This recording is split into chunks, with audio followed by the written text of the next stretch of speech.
Assalamualaikum warahmatullahi wabarakatuh. Bismillahirrahmanirrahim. Alhamdulillahi rabbil alamin. Wassalatu wassalamu ala asyrafil anbiya'i wal mursalin wa ala alihi wa sahbihi ajma'in. Allahumma salli ala sayyidina Muhammad salatan tukhrijuni min zulumatil wahmi wa tuqrimuni binuril fahmi wa tudihuli ma ashkala hatta yufham. Innaka anta ta'lamu wa la a'lam, innaka anta 'allamul ghuyub. Subhanaka la ilma lana illa ma 'allamtana innaka antal alimul hakim. Rabbi shrah li sadri wa yassir li amri wahlul 'uqdatan min lisani yafqahu qawli. Allahumma yassir wa la tu'assir bitammin bil khair wa la hawla wa la quwwata illa billahil alimul azim. Amma ba'du. Pada pagi ini kita akan menyambung perbahasan daripada kitab Aqidah Ahlussunnah wal Jamaah, penjelasan sifat 20 pada bab dalil-dalil Ahlussunnah wal Jamaah. Sebelum ini telah pun kita bicarakan tentang lahirnya nama Ahlussunnah wal Jamaah itu. Bilakah lahirnya nama tersebut, dan golongan manakah yang dikatakan Ahlussunnah wal Jamaah. Maka pada pagi ini kita akan bicarakan tentang dalil-dalil Ahlussunnah wal Jamaah.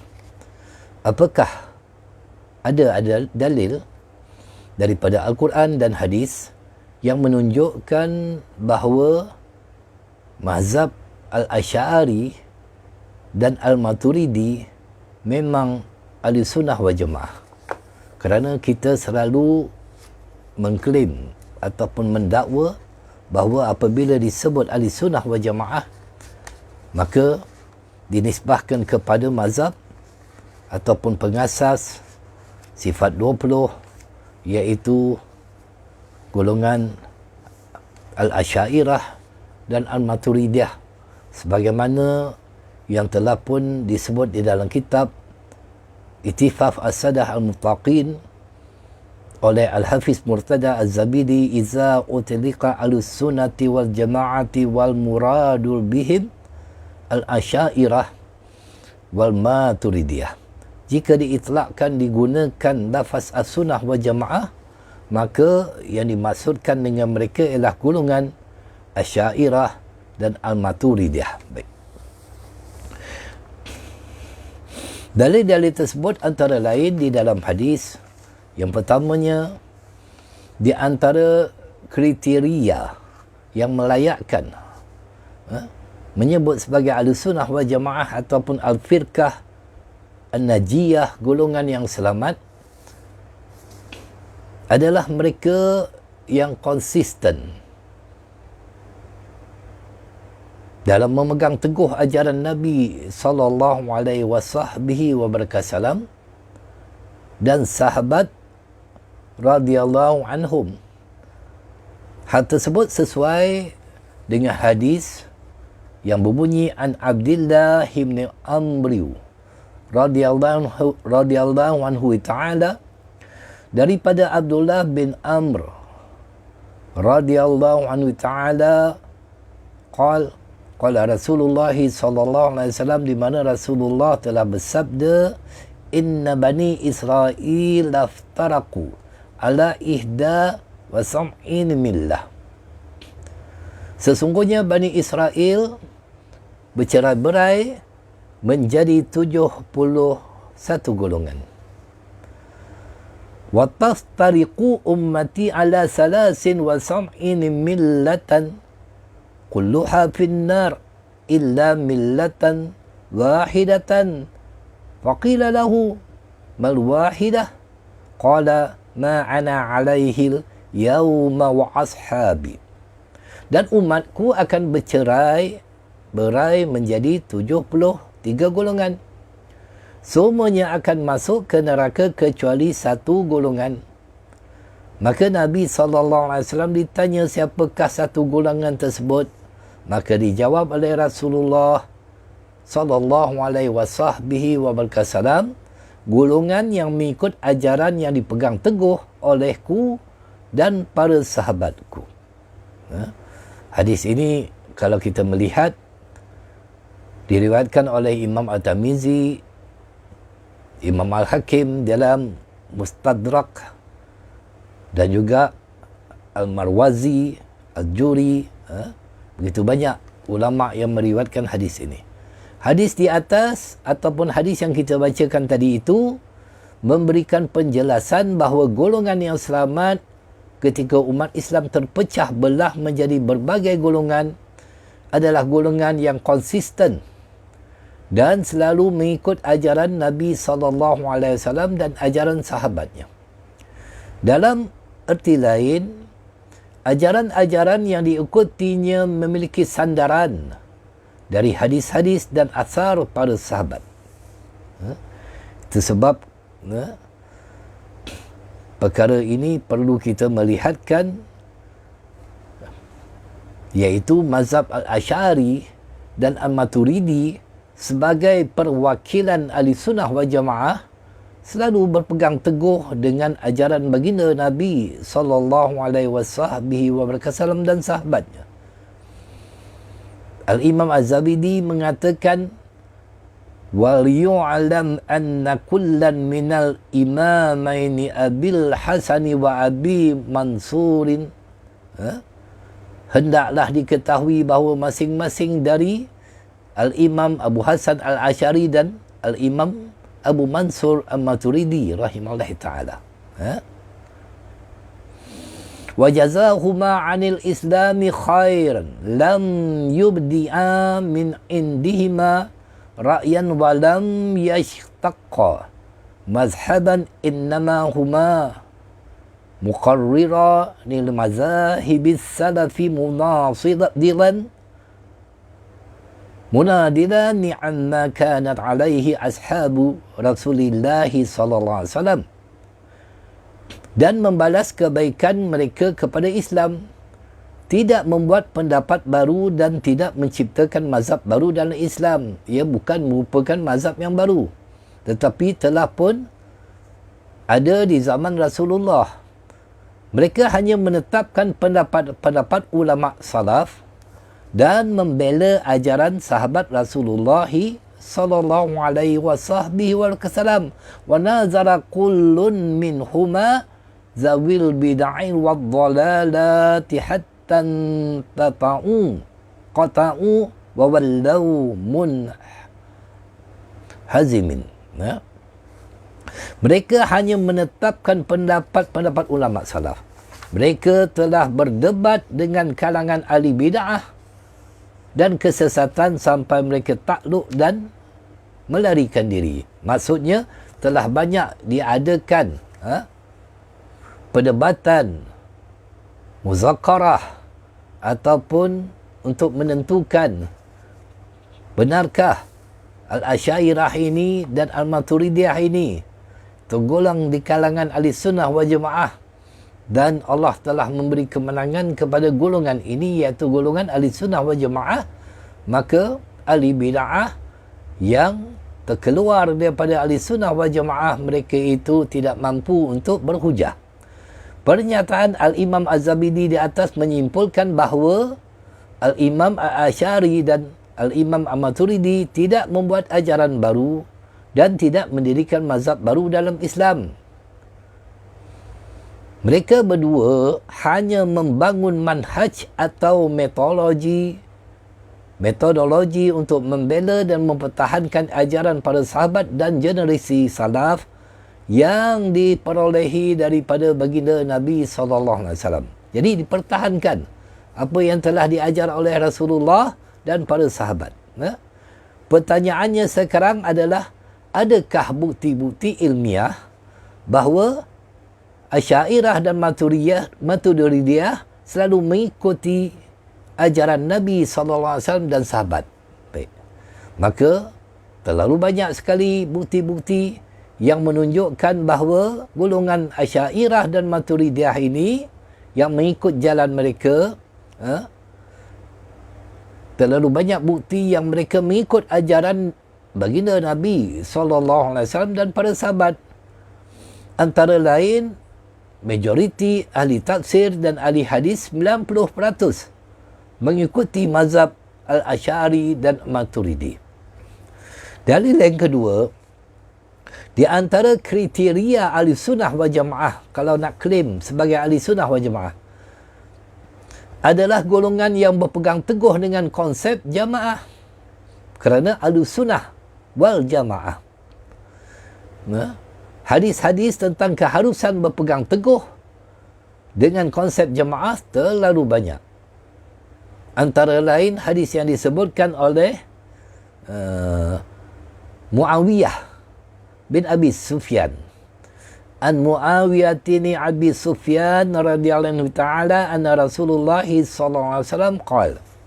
Daripada Muawiyah bin Abi Sufyan radhiyallahu ta'ala, Rasulullah sallallahu alaihi wasallam telah bersabda, ala inna man qablakum min ahli kitab bistaraku ala sintaini wa sam'in millah. Sesungguhnya orang sebelum kamu dari pengikut ahli kitab terpecah belah menjadi 72 golongan. Wa inna hadhil millati sataftariqu ala salasin wa sam'in. Dan umat ini akan terpecah menjadi 73 golongan. Kemudian Rasulullah mengatakan sinata wa sam'una finnar. 72 golongan akan masuk ke neraka. Wa wahidatun fil jannah. Dan satu golongan yang akan masuk syurga.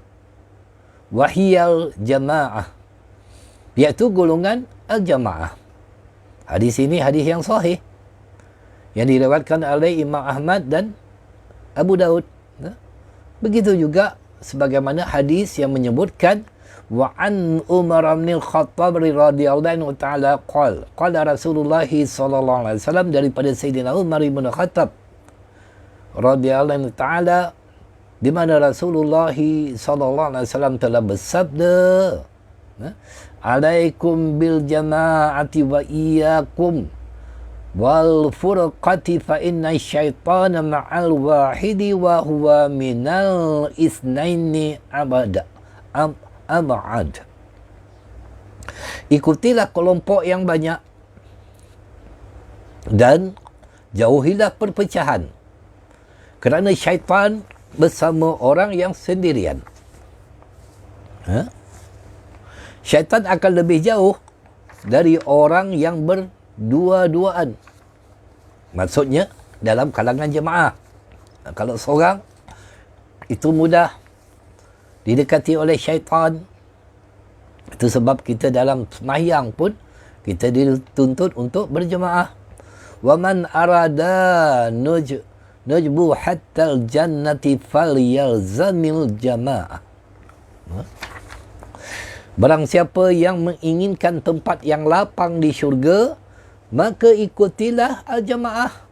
Ikutlah golongan majoriti terbesar umat Islam yang mengikut jalan Al-Asy'ariyah dan Al-Maturidiyah. Jadi dua hadis yang kita bacakan tadi memberi makna bahawa ketika umat Islam berpecah belah menjadi berbagai aliran dan golongan, maka golongan yang selamat adalah golongan yang berpegang teguh dengan konsep jamaah. Pertanyaannya di sini, apakah yang dimaksud jamaah dalam hadis tersebut? Maka para ulama memberikan makna jamaah dalam hadis tersebut dengan beberapa maksud dan pengertian yang akan kita jelaskan. Yang pertama, disebut aliran jamaah kerana Ahlussunnah wal Jamaah. Ahlussunnah wal Jamaah. Ketika al-jamaah di dalam hadis yang telah kita bacakan memiliki pengertian golongan yang memang disebut dan dikenal dengan nama al-jamaah, maka makna jamaah dalam pengertian tersebut sesuai dan sangat patut dan sejalan dengan golongan mazhab Al-Asy'ari dan Al-Maturidi. Kerana semua kaum muslimin, baik orang awam ataupun orang yang alim di kalangan para ulama majoritinya, dan berbagai aliran dan golongan menamakan pengikut mazhab Al-Asy'ari dan Al-Maturidi dengan nama Ahlussunnah wal Jamaah. Maka dengan itulah Al-Imam Abu Al-Muzaffar Al-Syafarayan ini mengatakan, wa min haja'a fi riwayatin ukhra annahu sallallahu alaihi wasallam, di antara ciri khas Ahlussunnah wal Jamaah adalah diterangkan dalam riwayat lain bahawa Nabi SAW pernah ditanya su'ila anil firqatil najiyati faqala al-jama'ah, kelompok yang selamat, ditanya kepada Rasulullah tentang kelompok yang selamat, lalu dijawab oleh Rasulullah, kelompok yang selamat adalah al-jama'ah. Itulah kelompok yang selamat. Wa hadhihi sifatun muhtassatun bina. La'anna jami'il qasil wal 'amim min ahlil firqatil mukhtaliqati yusammunahum ahlus sunnatil wal jamaah. Ini adalah identiti yang khusus pada kami, iaitu mazhab Al-Asy'ari dan Al-Maturidi. Kerana semua orang yang alim dan orang awam dari berbagai golongan menamakan mereka dengan nama Ahlussunnah wal Jamaah. Wal-rawafid wa hum la yarawna al-jamaah. Wal-mu'tazilata wa hum la yarawna sihatil ijma'. Wa kaifa taliqu bihim hadhihi sifatul lati zakarahar Rasul sallallahu alaihi wasallam. Nama al-jamaah tersebut tidak mencakup golongan Khawarij, kerana mereka tidak berpandangan perlunya menjaga kebersamaan. Tidak mencakup golongan Rafidah, iaitu golongan Syiah, kerana mereka juga tidak berpandangan perlunya menjaga kebersamaan. Dan tidak pula mencakup golongan Mu'tazilah, kerana mereka tidak mengakui kebenaran ijma' sebagai dalil.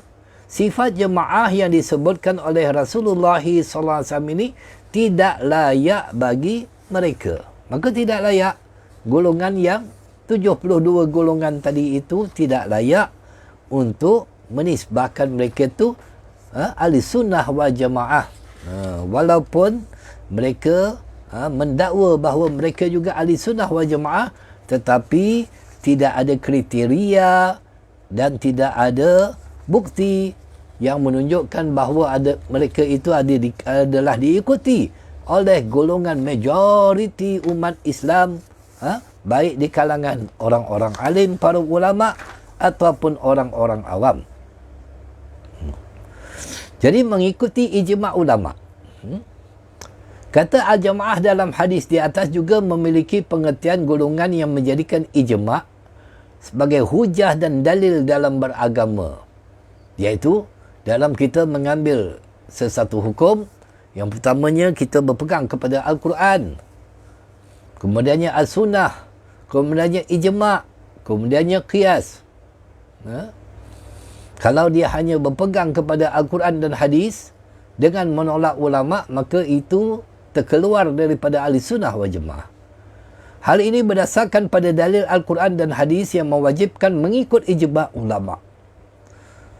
Mengikut majoriti ijma' ulama', kesepakatan ulama'. Bukan mengikut satu dua ulama' yang membawa pendapat yang syaz, yang batil dan sebagainya. Allah Subhanahu wa taala telah berfirman di dalam Al-Quran, dalam surah An-Nisa, A'udzubillahi minasyaitonirrajim, Wa man yushaqiqir rasul min ba'di ma tabayyana lahul huda wa yattabi' ghaira sabilil mu'minina nuwallih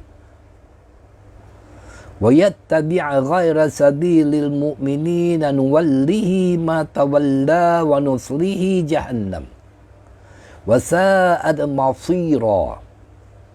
Dan barang siapa yang menentang Rasul sesudah jelas kebenaran baginya dan mengikuti jalan yang bukan jalan orang-orang mukmin, kami biarkan ia leluasa terhadap kesesatan. Allah biarkan yang telah dikuasainya itu, dan kami masukkan ia ke dalam neraka Jahannam, dan Jahannam itu seburuk-buruk tempat kembali. Nauzubillahi min zalik. Itulah golongan-golongan yang terkeluar, yang mana Rasulullah SAW menyatakan 72 golongan yang akan menempati api neraka. Maka dengan itulah memiliki akidah yang benar adalah sesuatu yang sangat-sangat berharga, yang akan menyelamatkan orang yang memilikinya daripada kekal di dalam api neraka. Akidah ini sangat penting, tuan-tuan.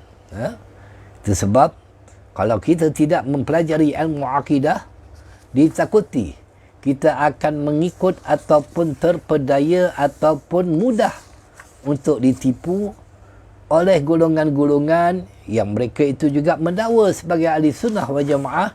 Sebenarnya mereka terkeluar dan tidak mengikut jalan yang telah disepakati oleh ijma' ulama, ataupun tidak mengikut golongan majoriti ulama. Majoriti ulama kita itulah dia yang mengikut jalan Al-Asy'ariyah dan Al-Maturidiyah, baik di Nusantara ini ataupun di negara-negara lain. Kalau Syiah, dia ada 22 golongan, terpecah dia. Dia bukannya golongan yang mengikut majoriti ulama. Syiah yang telah difatwakan oleh negara kita juga sebagai ajaran yang sesat. Banyaklah kesesatan Syiah ini boleh kita ceritakan begitu banyak. Di antaranya mendakwa bahawa Jibril alaihi salam tersalah menghantar wahyu. Sepatutnya menghantar kepada Sayyidina Ali, bukannya kepada Rasulullah. Mendakwa bahawa Al-Quran kita itu palsu dan sebagainya.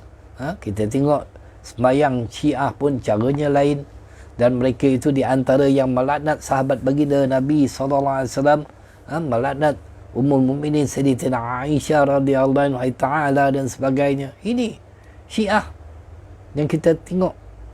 Golongan Khawarij, begitu juga. Berbeza pula Khawarij dengan Syiah ini. Adapun Syiah melampaui memuja Sayyidina Ali sehingga mengkafirkan para sahabat, mengkafirkan isteri baginda Nabi SAW dan sebagainya. Adapun Khawarij ini membenci pula Sayyidina Ali, sedangkan Sayyidina Ali itu di antara sahabat yang telah dijamin masuk ke dalam syurga. Mu'tazilah ada 20 golongan yang menolak sifat Allah. Murjiah ada 5 golongan yang memfatwakan bahawa maksiat tidak memberi sebarang kesan jika sudah beriman. Kebaikan tiada dibalas jika dia seorang itu kafir. Orang kafir tetap Allah bagi kebaikan, tetapi di dunia, bukan di akhirat. Seumpama panjang umur, rezeki dan sebagainya. Golongan Najariyah ada 3 aliran. Dengan mendakwa bahawa perbuatan manusia adalah makhluk yang diciptakan oleh Allah, maka Allah tidak bersifat. Ini bahaya. Golongan Jabariyah ada 1 aliran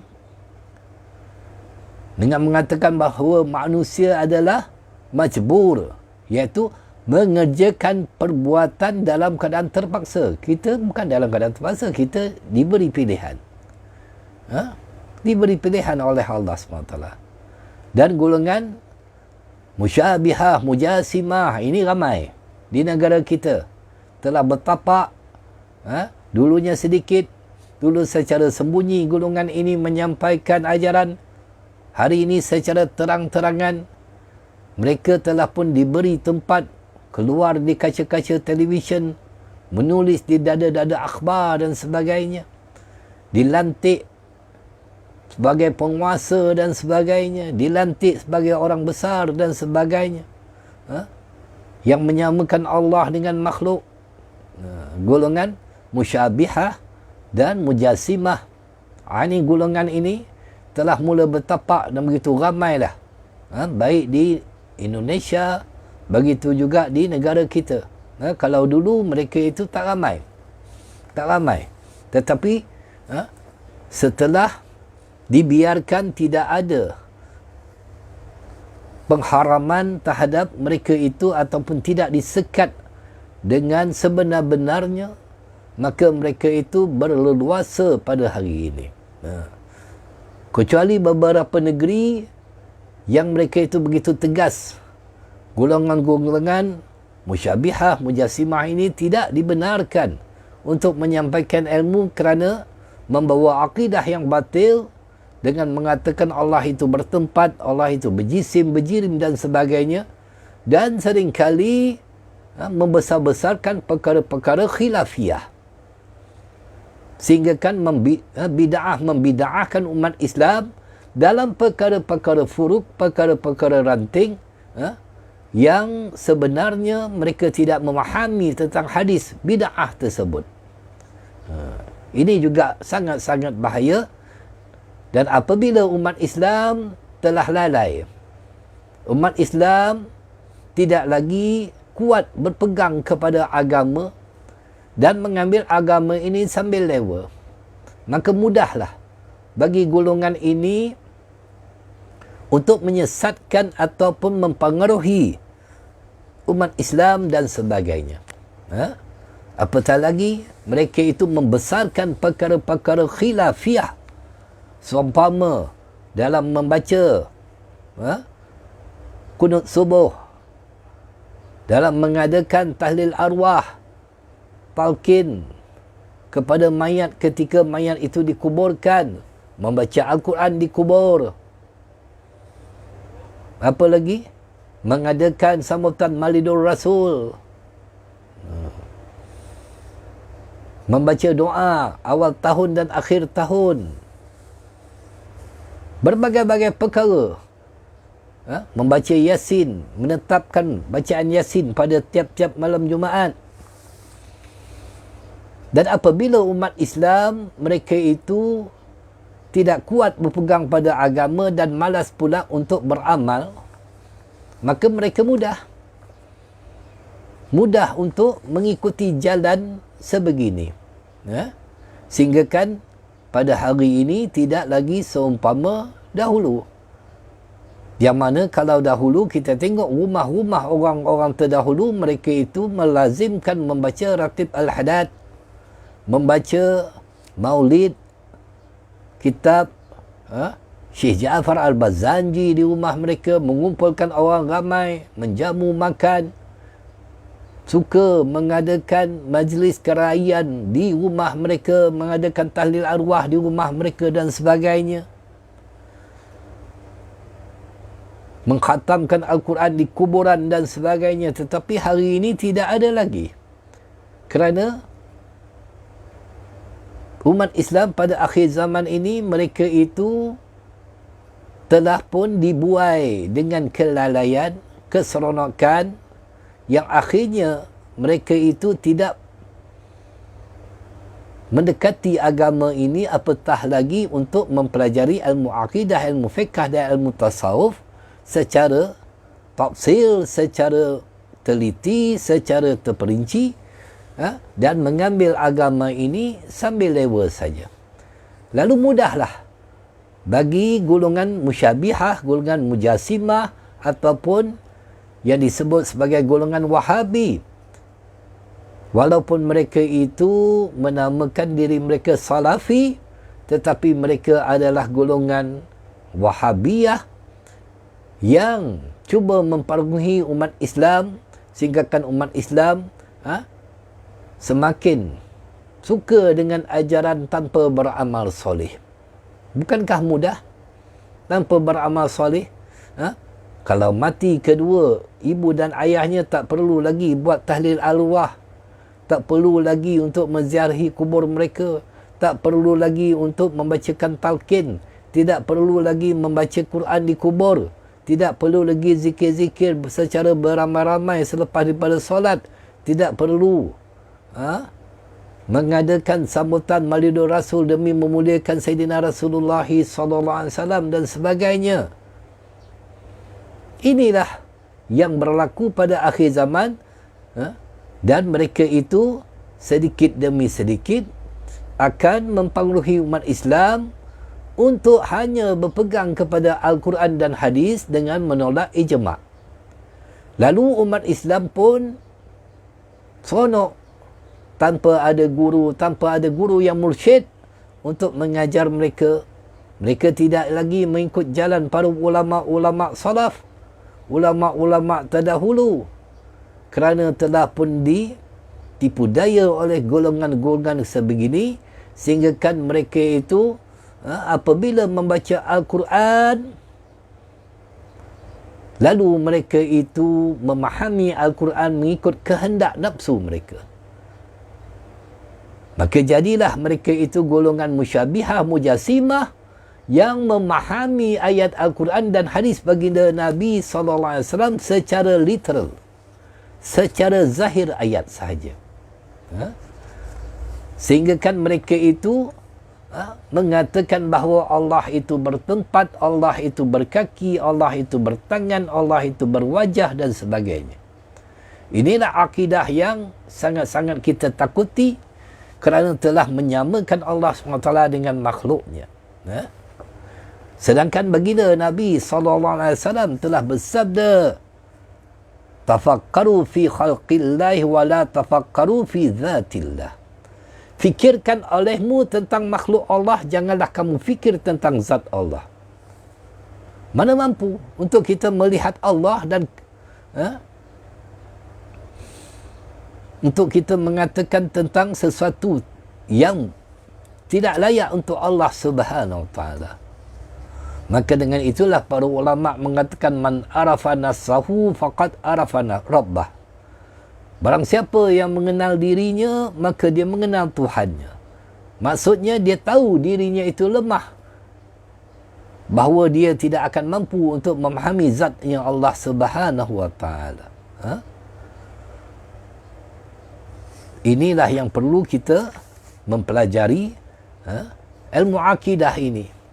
Mempelajari akidah, seumpama kitab Al-Aqidah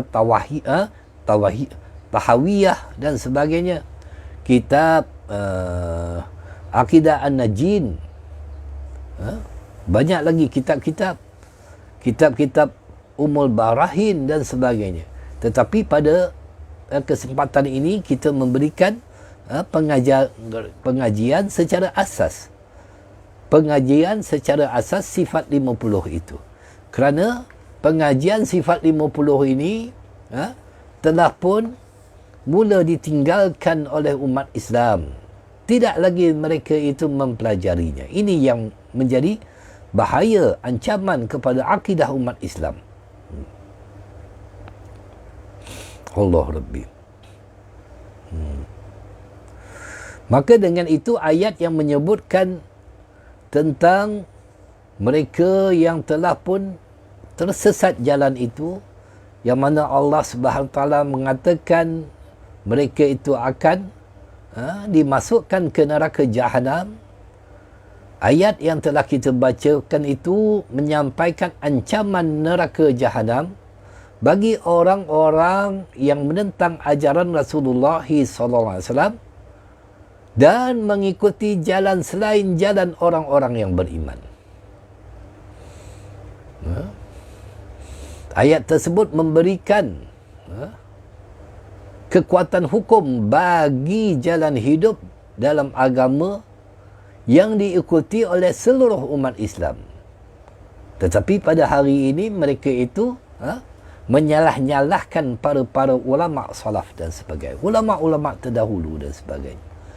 Orang yang di kemudian hari menyimpang dari jalan tersebut, maka mereka itu diancam masuk neraka Jahannam. Itu sebab dalam ilmu usul fiqh, demikian ini disebut dengan teori ijma'. Rasulullah SAW bersabda, An ibn Umar radhiyallahu ta'ala qala Rasulullah SAW, daripada Ibnu Umar radhiyallahu ta'ala, Rasulullah SAW bersabda, Inna Allah la yajma'u ummati ala dhalalah. Sesungguhnya Allah tidak akan mengumpulkan umatku atas kesesatan. Wa yadullahi ma'al jama'ah. Pertolongan Allah selalu bersama jemaah. Wa man syadza ilan nar. Dan barang siapa yang memencilkan diri dari jemaah, terkeluar daripada jemaah itu, maka dia telah pun memencilkan dirinya ke neraka. Nauzubillah. Hadis ini hadis yang sahih, riwayat Imam At-Tirmizi. Kita tengok golongan-golongan begini. Sekarang ni minoriti mereka, tak ramai. Tetapi semakin lama semakin ramai, semakin ramai, semakin ramai dan sebagainya. Itu sebab di antara negeri-negeri di Semenanjung ini yang menyekat ajaran ataupun pembawakan kesesatan yang mereka sampaikan itu, di antaranya Negeri Sembilan, Johor, Pahang dan beberapa negeri lagi, Selangor dan sebagainya, Melaka, banyak lagi negeri-negeri yang telah pun mengeluarkan fatwa bahawa golongan ini sangat-sangat bahaya, yang membawa kekeliruan kepada umat Islam dan mengajar umat Islam kepada akidah yang batil. Akidah yang batil itulah akidah musyabihah, mujassimah, yang mengatakan Allah itu bertempat, Allah itu bertangan, Allah itu berkaki, dengan mengatakan Allah itu turun sepertiga malam melalui hadis baginda Nabi SAW yang berbunyi, yanzilu rabbana kullu yaumin ila sama'i dunya. Setiap hari Tuhan turun ke langit. Maka mereka mengatakan Allah itu turun, sedangkan turun itu sifatnya makhluk. Laisa kamislihi syai'un wa lam yakul lahu kufuwan ahad. Allah itu tidak sama sekali sama dengan makhluknya. Mana mungkin perbuatan makhluk yang turun naik disamakan dengan Allah Subhanahu Wa Taala. Maka itu perlu kepada akhir zaman ini dengan ilmu takwil, membalikkan ayat-ayat ataupun hadis mutasyabihat layak untuk dinisbahkan kepada Allah Subhanahu Wa Taala.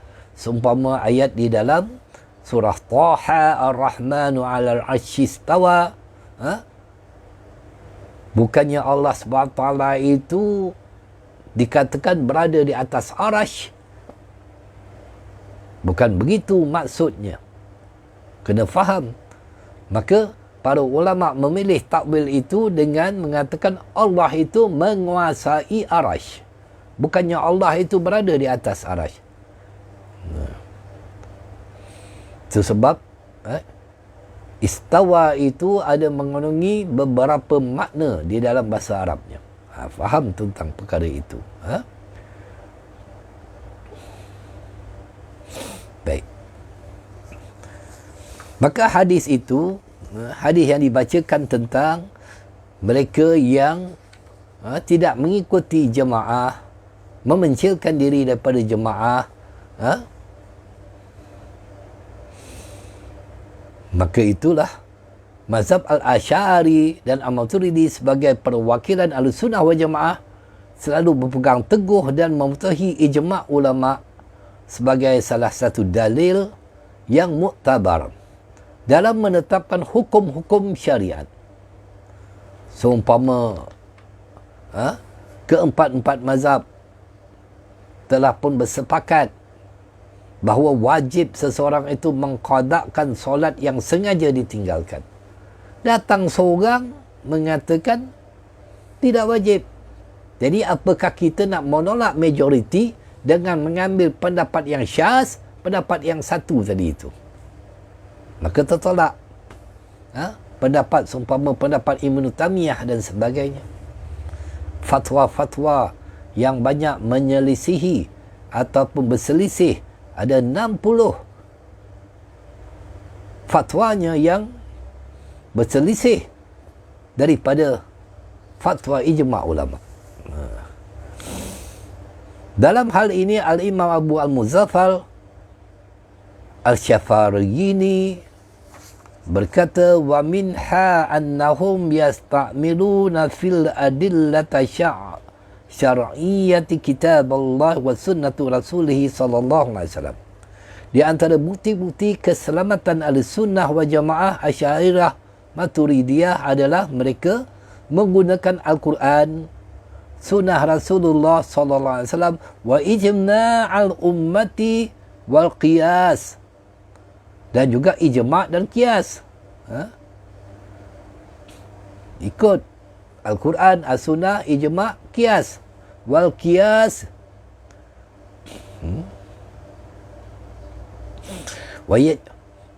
wa jama'u baina jami'iha fi furu'i syari'ati wa yahtajuna bi jami'iha wa ma min fariqin min firaqi mukhalifihim illa wa hum yaradduna syai'an min hadhil adillah فَمَنَعَ أَنَّهُمْ النَّجَاةِ بِاسْتِعْمَالِهِمْ جَمِيعِ الْأُصُولِ الشَّرِيعَةِ دُونَ تَعْطِيلِ شَيْءٍ مِنْهَا. Mereka menggunakan semuanya dalam cabang-cabang syariat dan berhujah dengan keseluruhannya. Tidak ada satu pun kelompok di antara kelompok-kelompok yang menyalahi mereka, kecuali mereka menolak sebahagian dari dalil-dalil ini. Maka jelaslah bahawa mereka golongan yang selamat dengan menggunakan semua dasar-dasar syariat tanpa meninggalkan sebahagian darinya. Ini menyimpulkan bahawa di antara bukti-bukti Ahlussunnah wal Jamaah sebagai aliran yang selamat adalah konsisten dalam mengamalkan Al-Quran, Sunnah, ijma' dan qiyas dan dalil-dalil syariat.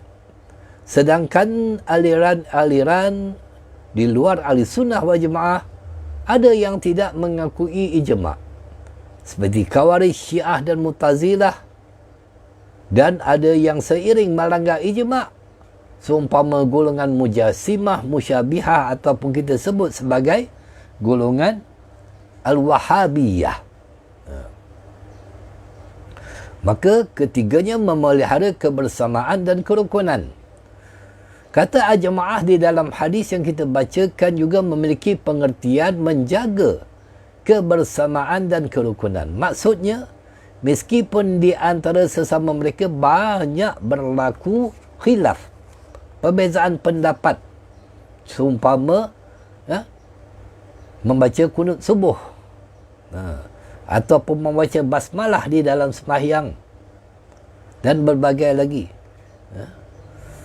Terjadi banyak pendapat, perbezaan pendapat, tetapi perbezaan tersebut tidak melahirkan sikap saling mengkafirkan, tidak salah menyalahkan, membida'ahkan, menyesatkan dan memfasikkan seseorang. Inilah Ahlussunnah wal Jamaah yang ada kebersamaan walaupun ada khilaf di antara mereka, tetapi tetap meraihkan pendapat masing-masing. Ini sesuai dengan apa yang telah difirmankan oleh Allah Subhanahu wa taala, innal ladzina farraqu dinahum wa kanu si'an lasta minhum fi syai'. Sesungguhnya orang-orang yang memecah belah agamanya dan mereka menjadi bergolongan, tidak ada sedikit pun tanggungjawabmu kepada mereka. Orang yang membawa perpecahan, perkara-perkara yang tidak disepakati. Kalau tidak mengikut ajaran mereka, maka itu bid'ah kata mereka. Inilah yang sangat bahaya, yang menyebabkan umat Islam bertelagah kepada perkara-perkara yang buruk, seumpama mereka itu membawa perkara-perkara yang buruk, perkara-perkara ranting, perkara-perkara kecil yang menyebabkan umat ini saling kafir mengkafir, bid'ah membid'ah, dan mengatakan umat Islam yang melakukan perkara itu akan dicampakkan oleh Allah SWT ke dalam api neraka. Ini sangat bahaya. Seumpama menyapu muka selepas daripada salam, berwirid beramai-ramai, menetapkan bacaan Yasin pada malam Jumaat, mengadakan sambutan Maulidul Rasul, membaca doa awal tahun, akhir tahun, membaca Al-Quran di kubur, membaca talqin pada mayat setelah dikuburkan, mengadakan tahlil arwah dan sebagainya. Sedangkan ini telah dijawab dengan panjang lebar oleh para ulama kita untuk menguatkan hujah agar umat Islam terselamat dan tidak mengikut jalan-jalan yang dibawa oleh golongan Al-Wahhabiyah. Sebab ada kebersamaan, walaupun ada khilaf di antara para ulama, para imam-imam mazhab, tetapi mereka tidak salah menyalahkan, tidak bid'ah membid'ahkan. Maka mereka telah meninggalkan jalan yang benar kerana membid'ahkan orang dan sebagainya, mengkafirkan seseorang itu, iaitu jalan yang apabila kita mengikut kebersamaan itu, itulah jalan yang ditempuh oleh Rasulullah sallallahu alaihi wasallam. Mereka akan menjadi golongan ahli bid'ah, iaitu golongan yang sering bid'ah membid'ahkan, kafir mengkafirkan umat Islam. Sebagaimana di dalam hadis An Umar bin Khattab radhiyallahu ta'ala wa Abi Hurairah radhiyallahu ta'ala, daripada Sayyidina Umar bin Khattab dan juga Abu Hurairah radhiyallahu ta'ala, anna Nabi sallallahu alaihi wasallam qala, Nabi sallallahu alaihi wasallam berfirman tentang firman Allah Subhanahu wa ta'ala fi qawlihi ta'ala, innal ladzina farraqu dinahum wa kanu syi'a.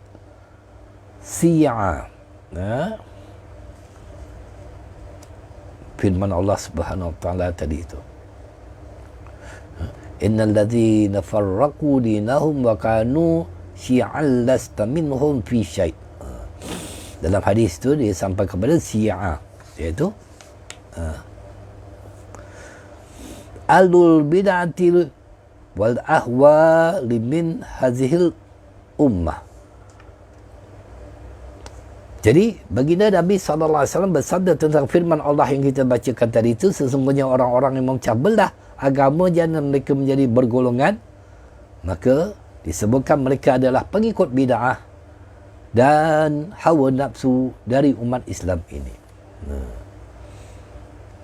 Hadis ini hadis yang sahih, riwayat Imam At-Tabrani dengan sanad yang jayyid.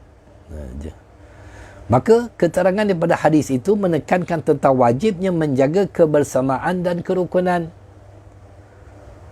Berkaitan dengan pengertian ini, dalam realiti yang ada, ahli sunnah wal jamaah selalu menjaga kebersamaan dan kerukunan. Kita tengok tak lama lagi bulan Ramadan, mereka mewawarkan pula dan membawa umat Islam kepada perpecahan, mengatakan bahawa salat sunat tarawih itu hanya 8 rakaat saja, bukan 20. Ini membawa perpecahan yang begitu besar.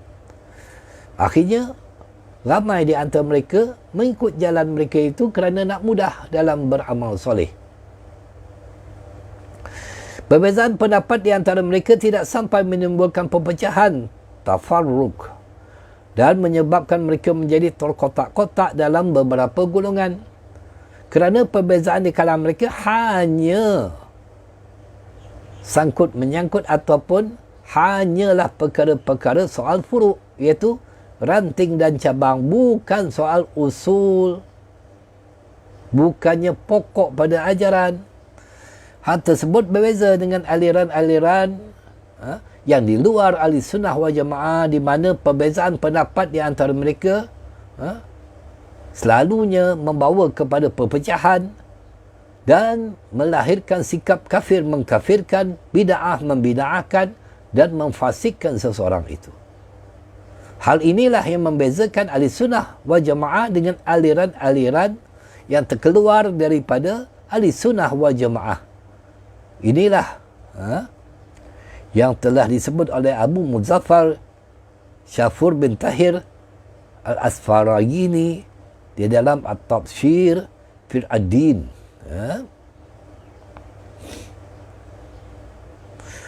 Maka itu ahli sunnah wal jamaah, identitinya ada kebersamaan. Sedangkan aliran-aliran yang keluar daripada ahli sunnah wal jamaah, identiti dia dengan perpecahan. Baik. Dalam konteks ini, Al-Imam Abu Mansur Al-Baghdadi mengatakan al-faslu khamisu fi bayani ismatillahi al-sunnati an takfiri ba'dihim ba'da. Al-sunnati la yukaffiru ba'duhum ba'da. Walaysa bainahum khilafun yujifu tubarriyal wal takfir. Fahum idhan ahlul jama'ati wal qami'una bil haqq. Wallahu ta'ala yafazul haqq wa ahluh. Fala yaqa'una fi tanabuzin wa tanaqud. Walaysa fariqun min fariqil mukhalifin illa wa fihim takfiru ba'dihim li ba'din. Wa tabarri ba'dihim min ba'din kal jawariji wal rawafidil wal qadariyah hatta jatama'a sab'atun minhum fi majlisin wahidin faftaraku an takfiri ba'dihim ba'dan wa kanu bimanzilatil yahudi wan nasara hina kafara ba'duhum ba'dan hatta qalati yahudu laisatin nasara ala syai'in wa qalatin nasara laisatil yahudu ala syai'. Panjang sikit sana. Bab yang kelima menerangkan tentang penjagaan Allah terhadap ahli sunnah dari saling mengkafirkan antara sesama mereka. Ahli sunnah tidak saling mengkafirkan antara sesama mereka. Di antara mereka tidak ada perselisihan pendapat yang membawa pada memutuskan hubungan dan pengkafiran. Oleh kerana itu, mereka memang golongan al-jamaah yang melaksanakan kebenaran. Allah selalu menjaga kebenaran dan pengikutnya, sehingga mereka tidak terjerumus dalam ketidakharmoni dan pertentangan. Dan tidak ada satu golongan di antara golongan-golongan yang terkeluar daripada ahli sunnah, kecuali di antara mereka terjadi sikap saling mengkafirkan dan memutuskan hubungan. Seperti aliran Khawarij, Syiah, Qadariyah, Mu'tazilah. Sehingga pernah satu ketika 7 orang dari mereka berkumpul dalam satu majlis, lalu mereka berbeza pendapat dan mereka berpisah dan saling mengkafirkan antara satu sama lain. Mereka tak ubahnya orang Yahudi dan Nasrani pada saat saling mengkafirkan. Orang-orang Yahudi berkata orang-orang Nasrani itu tidak mempunyai satu pegangan. Adapun orang-orang Nasrani berkata orang-orang Yahudi tidak mempunyai satu pegangan. Begitulah keadaannya. Jadi konsep jamaah dengan pengertian menjaga kebersamaan dan kerukunan telah diterapkan dan menjadi realiti yang tidak dapat pada jalan yang tidak benar dan sebagainya. Tetapi di dalam mazhab Asy'ariyah Al-Maturidiyah ada kebersamaan kerukunan.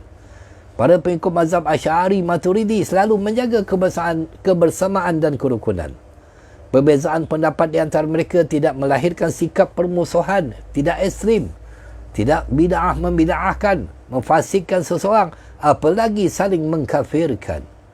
Hal ini berbeza dengan realiti yang ada pada aliran-aliran yang terkeluar daripada ahli sunnah wal jamaah seumpama Khawarij, Syiah, Mu'tazilah dan Wahabi, di mana perbezaan pendapat di antara mereka sampai pada batas saling bid'ah membid'ahkan dan mengkafirkan umat Islam. Baik, kita akan sambung kepada majoriti umat Islam pada pengajian yang akan datang. Mudah-mudahan diberi kekuatan oleh Allah SWT dalam kita menjaga akidah ahli sunnah wal jamaah. Percayalah tuan-tuan dan puan-puan, inilah jalan yang benar-benar yang diikuti oleh majoriti ulama.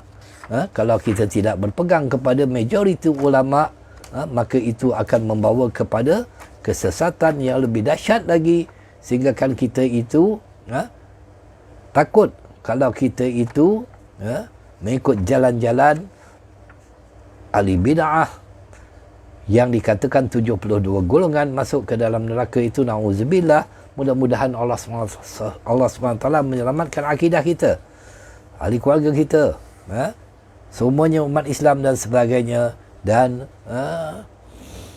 senantiasalah mempelajari ilmu tauhid, ilmu akidah ini, kerana inilah yang sangat-sangat patut untuk kita mengambil ilmu. Dan kita takut kalau ibadat kita itu tidak diterima oleh Allah SWT kalau kita tidak mengenal kepada Allah SWT. Sebagaimana Imam Al-Ghazali rahimahullah ta'ala mengatakan, la tusihul ibadati illa ba'da ma'rifatil ma'bud. Tidak sah ibadat seseorang itu sehingga dia mengenal kepada Tuhannya. Wallahu alam. Mohon ampun, mohon maaf seandainya ada kekurangan dalam penyampaian pada pagi ini. Mudah-mudahan Allah SWT merahmati kita semua dan merahmati tuan-tuan yang seringkali mengikut pengajian secara online ini. Mudah-mudahan Allah SWT rahmati kita dan dimasukkan di dalam syurga bersama orang-orang pilihan Allah Subhanahu wa taala. Hadza wabillahi taufik. Assalamualaikum warahmatullahi wabarakatuh.